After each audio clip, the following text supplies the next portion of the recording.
our experiment is of Hall effect, and the aim of the experiment is to determine Hall voltage VH and the Hall coefficient RH. So now let's check out with the apparatus. So first we have this electromagnet, okay, and the second we have this digital Gauss meter. This Gauss probe is connected to the Gauss meter. This Gauss probe is used to determine the magnetic field strength between these two electromagnets. Next we have this Halleffect setup. So by using this Halleffect setup, we will calculate the Hall voltage VH. We will keep the current constant here, and we will calculate the Hall voltage VH by using this Halleffect setup. And next we have this constant current power supply. So this constant current power supply is used to pass the current through this electromagnet. At last we have this most important Halleffect probe, Hall probe. So in this semiconductor sample is placed between this 4 probe, and when a current is passed through this sample, and when the sample is placed in the magnetic field, a voltage which is known as Hall voltage is produced. Okay, so just look at the formula which we will use to determine the RH. So the formula RH, that is Hall coefficient, is equals to VH, that is Hall voltage, into D. D is the thickness of this sample.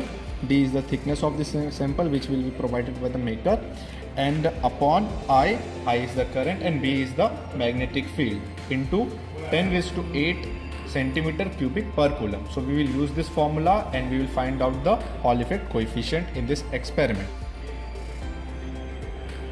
So this is the connection for Halleffect. It's very simple. We have to connect this Hall probe to our Halleffect setup. We have to connect this constant current power supply to our electromagnet, and we need a digital Gauss meter. So first we have to do calibration of magnetic field. I will show you how to do that. So for calibration of magnetic field, we will set the current to 0 and we will check for 0 first.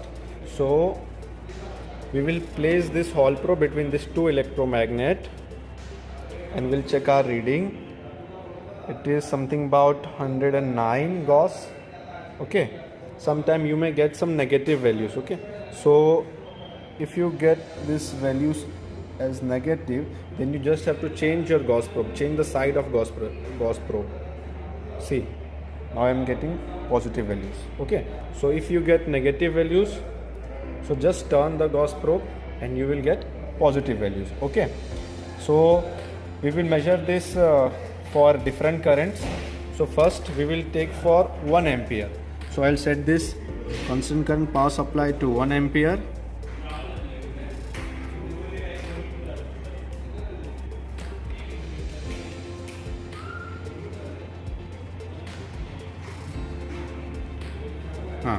So now the power supply is of 1 ampere, and for this current I will check the magnetic field.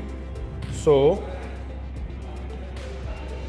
look here, I have to place this like this, and for 1 ampere we are getting something about 1615 Gauss. It is fluctuating a bit.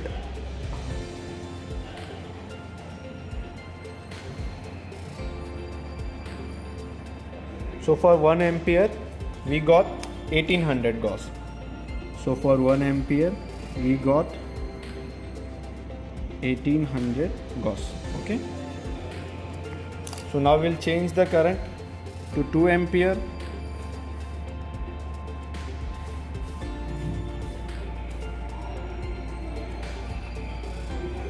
We'll change the current for 2 ampere and we'll repeat the same. We will place this Gauss probe between these two electromagnet. So as you can see, we have to change the range. We have to just switch this knob from into 1 to into 10. So we will, whatever reading we will get now, we have to multiply it by 10. Okay, so now we will put this Gauss probe in between this electromagnet, and now you can see we are getting 366 Gauss. So we will multiply 366 into 10 and we will get 3660 Gauss. So this is our reading for 2 ampere. Likewise, we have to do for 3 ampere, 4 ampere, 5 ampere.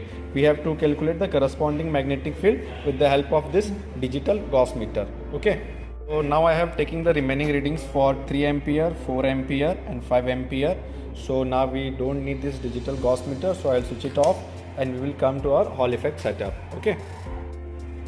Now we have to fix our Hall current and we have to change our constant current power supply.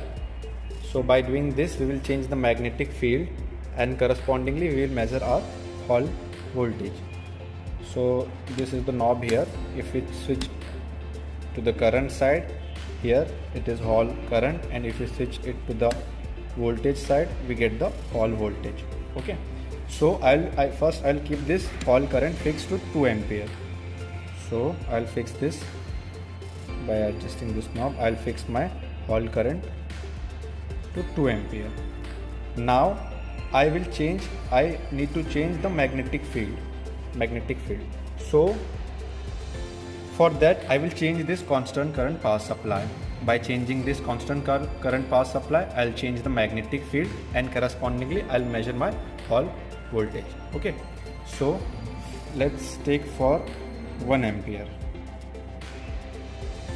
So for 1 ampere constant current power supply, we get some magnetic field in Gauss here, and for that magnetic field we have to measure that Hall current which will be displayed here. We just have to switch this knob to the voltage side. Okay. So I'll show you here. So I have kept the Hall current fixed at 2 ampere. Okay. I have kept the Hall current fixed at 2 ampere. I am changing the constant current power supply because I want to change the magnetic field. So I'll change this and magnetic field will be changed. So I have kept the Hall current at 2 ampere. I'll change the constant current power supply to change my magnetic field, and correspondingly I will measure my Hall voltage.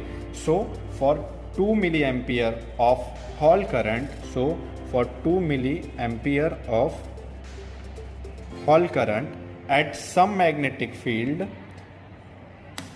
we get, first I have to place this probe between these two electromagnet. So I'll place this probe between these two electromagnet. Just make sure that this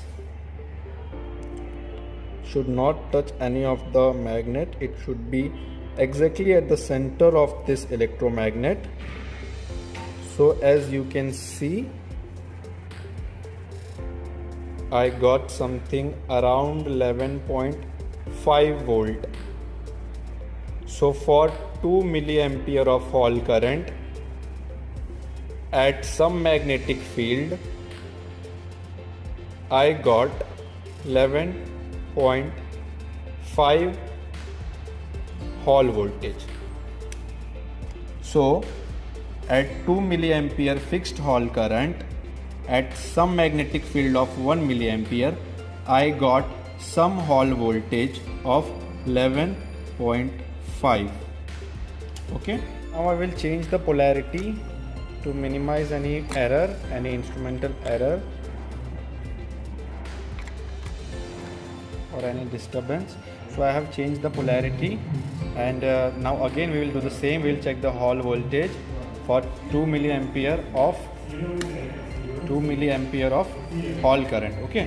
So now I will again place this Hall probe between these two electromagnet.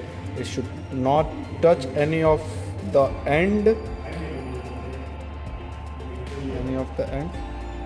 and now I got something 12.9 millivolt. So after changing the polarity, I got 12.9 millivolt of Hall voltage. Okay. So now I will change the polarity of this constant current power supply also. So direction of the magnetic field will be changed. So now I will again switch this to a normal mode. So now